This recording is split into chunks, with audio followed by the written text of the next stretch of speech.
um, you know, the average South African looks at that number, 8.2 million, and says this is, youth unemployment crisis is a huge problem, and it's government's responsibility to fix it.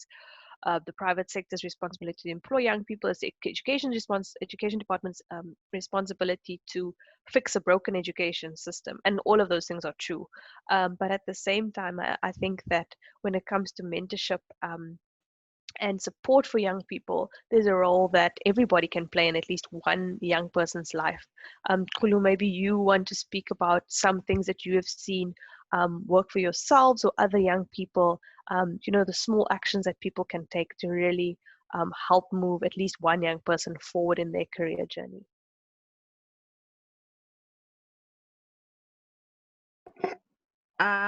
Yes, I think, because I know in my experience being like in a graduate program, you sort of you get to know each other, and we know our backgrounds and where we come from.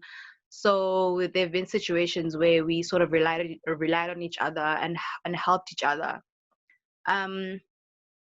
Also, having, as I said, having managers that are and like your what's this word? Sorry, managers who are easy to approach and easy to talk to is also always a great step, because people go through a lot of different things, and sometimes as first time people in our first jobs, we go through personal things that sometimes do hinder how we go to work, or maybe no money to go for transport, or personal problems. So I think people at work do tend to rely on each other and have each other as support. So as much as there are so many job seekers and people out there, so it's so important for us to like support each other. A network for job seekers, by job seekers as well, is something that where we can share stories and talk. Because for me, my motivation is when I do well, I want someone else to do well as well.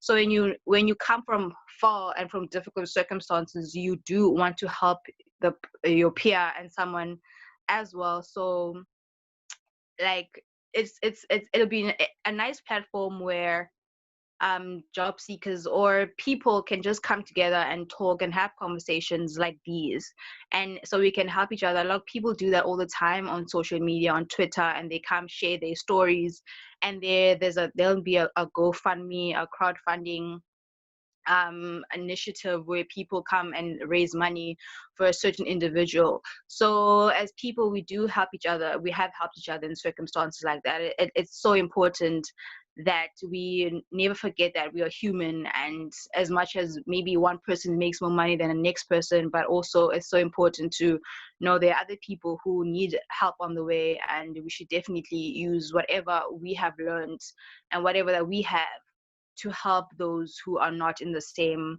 position as we are. So we should also always rely on our human instinct and our humanity to definitely try and help the next person as well. Yeah. Absolutely, Kula. And I think we've spoken a lot about mentorship and support, but we haven't actually used the phrase, social capital. And I think for me that's what we're speaking about. So, Lawrence, I don't know if you want to comment on what social capital means to you, and maybe add to what Jared and Kulu have said already. So what social capital means to me is I suppose it's the benefits that comes from the actual act of socializing or socialization. So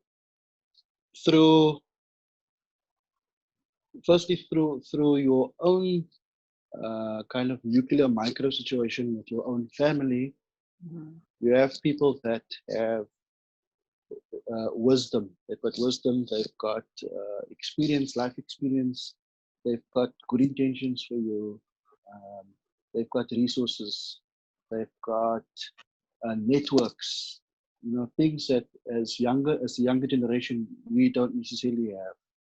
So the the older generation of, I suppose, from the social capital perspective, those are like your gatekeepers or people that can open up pathways for you, or doors to specific careers, or it gives you a door to a job that you really want, and then it's up to you to prove yourself within the job. So social capital could be family relationships, it could be access to resources, it could be access to people, and if we're being completely honest, there's a culture within um, within the world, I suppose, or maybe in South Africa, where people that have privileges or people that have specific standing in life, they're not willing to open up or share themselves or the resources with other people because they want to preserve what they have. And bouncing off what Tolu said, it comes down to how we define ourselves as human beings, and it comes down to how the framework of our behavior. And I've spoken to you guys about this before, but social capital is linked to trust. Social capital is linked to things like altruistic behavior, and pro-social behavior, where we actually are motivated to help someone that is not in a position of favor, because if we're really honest and we look deep into our own lives and where we are right now, we've been helped along the way. We've been put in positions where we have privilege, and there will always be people that have less than you. So without having to make yourself a martyr, it is possible for us to really do some introspection and to kind of measure what is our own level of compassion in the situation. How willing are we to help someone and share what we have, so that that person can also move from a situation where they are purely just surviving, and they're able to shift their lives through their own volition and action to a place where they are thriving. So from surviving to thriving. Not everyone has that good-heartedness. If that's a word. I don't think it is, but you understand what I'm saying. So it's the awareness of having pro-social behaviors in society and developing a culture where those behaviors are reinforced, and and when it comes to mentoring, having that sense of goodwill and for another human being is very important. Absolutely, Lance. And there's a comment on the Facebook page from somebody saying, I think, I've been one of the fortunate ones because I have a large network, and that has put me at an advantage, being able to form relationships and networks with different people in different contexts, and allowing me to explore different options and to find different job opportunities through recommendations or through time I've spent volunteering. I think this comment captures the experience of many people, myself included. I have quite a weird and wonderful journey in terms of what I studied and what I do now. And the only reason that I was given access to any of those job opportunities that I've had is through talking to people and knowing people. But the reality is that 60% of young South Africans live in a household without an employed adult. And so for them to have that social capital, that network, is really difficult. So, with social distancing in place, what are some of the practical steps that people with social capital can take, but then also young people trying to build a network can make in this time to grow their social network, or for those who maybe have some social capital to help young people to grow their network? Jared, maybe you have some thoughts. I really do feel like it comes down to something that Lance said, is it's pro-social behavior, and Lance and I actually discussed this earlier on. And I'm embarrassed to admit that when he mentioned to me the term pro-social, I actually said to him, I haven't heard that term before. What is pro-social? And the way he explained it to me, just in case anyone in the audience doesn't actually know, is that it's the opposite of antisocial. And as soon as he said that, I said, okay, that makes a lot of sense. It's about getting out, having conversations. You can't, it's very easy to, I don't want to say wallow on your circumstance, and kind of, I don't want to say victimize yourself or play the victim, but it's very easy to get into a space of anxiety and stress where your circumstances aren't in a place of privilege, and you really just have no idea how to kind of get out there.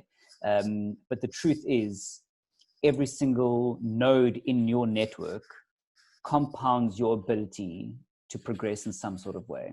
And it's about having those relationships and nurturing those relationships and having the difficult conversations, which sometimes aren't easy when you have to say to either someone in your family or someone at an institution, whether it's an employer or an educator, or in your network of friends, hey, I'm struggling here.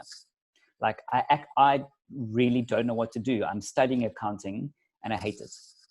I kind of wish I did that. And this comes back to what I think Lance was saying it earlier. So I studied what I felt was the right thing for me to study because my friends were studying it and it just seemed like the path that was for me. But for 4 years, I sat there thinking, what am I even doing? And you can't discount that experience because through that journey, I managed to meet a lot of people and still leverage it in order to navigate to where I am right now, where I'm not really using anything that I studied. I, to be frank, oftentimes don't really know what I'm doing. I'm very much living the Peter principle.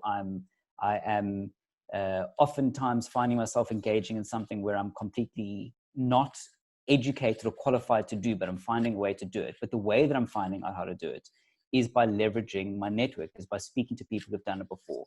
And I feel very privileged to have that luxury where I can do that. But the truth is, if people were willing to be a bit vulnerable and put themselves out there in some sort of way, everyone should have the ability to reach out to at least one or two people. And if we can do what Tulu said, is foster that culture of almost collaborative mentorship, and really like not necessarily put our own best interests first, but the interests of our peers and our society, then I really do think you're positioned to accelerate the way in which you can progress your career. But it does take a sense of vulnerability. You have to open up and you have to be honest and you have to speak to the people that are closest to you. And if I reflect, some of the most meaningful decisions I've made in my life are not decisions that I would have been able to come to in any way without the guidance or mentorship or consultation of someone in my peer group. So yeah, it's really just about putting yourself out there. Absolutely, Jared. And I think on both sides of the spectrum, whether you're a young person needing advice or whether you're a person who thinks they have an opportunity to offer, I think people who are quite established and have been employed for a long time can forget what it's like to be on the other side of that. I know during obviously the lockdown, the only way we know about opportunities is through social media. And I find it quite funny and sad that the only people sharing opportunities are young people who I know for a fact are also looking for work. And yet they share that opportunity, which actually diminishes their chances if you think about it, because now everybody's applying. And I see young people sharing job opportunities all the time. And yet older people who I know for a fact are very much employed and are in the world of work, I never see them sharing very much. And I find that quite sad, and I don't know if it's because older people just aren't thinking about it, don't think sharing it will make any difference. And Kulu, so I'm interested to hear from you. You've spoken quite a lot about peer-to-peer support and how young people are really trying to support each other. But how do you think older South Africans, people with more experience who have been employed for longer, can come to the party a little bit more? Yeah, that's a great point that you made, Crystal. As young people, we do help each other. We share job posts with each other all the time. And I think older people definitely are very comfortable. You know, they have jobs, they have careers, so they maybe tend to forget about that journey of like being a job seeker and how it feels not to have a job. So I think they should, as I say, a network is very important. I think also to always, like, in my first job, there's still people I still keep in touch with from my employers, and who I can talk to and go to anytime to ask for advice and to ask and for help. So I think for older people and people who are more established to maybe on social media, when people are posting posts, they could like write something, or maybe share a post from their from where they work, and say, oh, here's something as well, you guys can definitely check this out. And because I know social media is where everyone is at, and people are talking on social media all the time, so people who are more established can definitely use those platforms as well to share posts from places where they work and share motivation and words and so many things with young people. Because it is easy to get a hold of us sometimes through social media, so they can definitely, like, be there and like and be more active there, and on LinkedIn, and definitely have seminars like this that can be easy for some people to access with our phones and our computers, like to have conversations and to talk. It can be a great help. Definitely. And platforms like Trusted Interns, where they are a platform where people can talk and share ideas and things like that. So like platforms that are definitely, social platforms like this are very important to get the word out there, and to get people who are more established and who are working in touch with younger people like us. Yeah. Absolutely, and we hope that data prices will continue to fall, and that that will become less and less of a barrier, and that network coverage will improve more equitably across the country, because I think that's a big barrier to any of the solutions we're thinking of, especially during COVID-19, and as we maybe move to slightly less harsh lockdown conditions. I think virtual spaces will still continue to be the platform of choice for people with social distancing.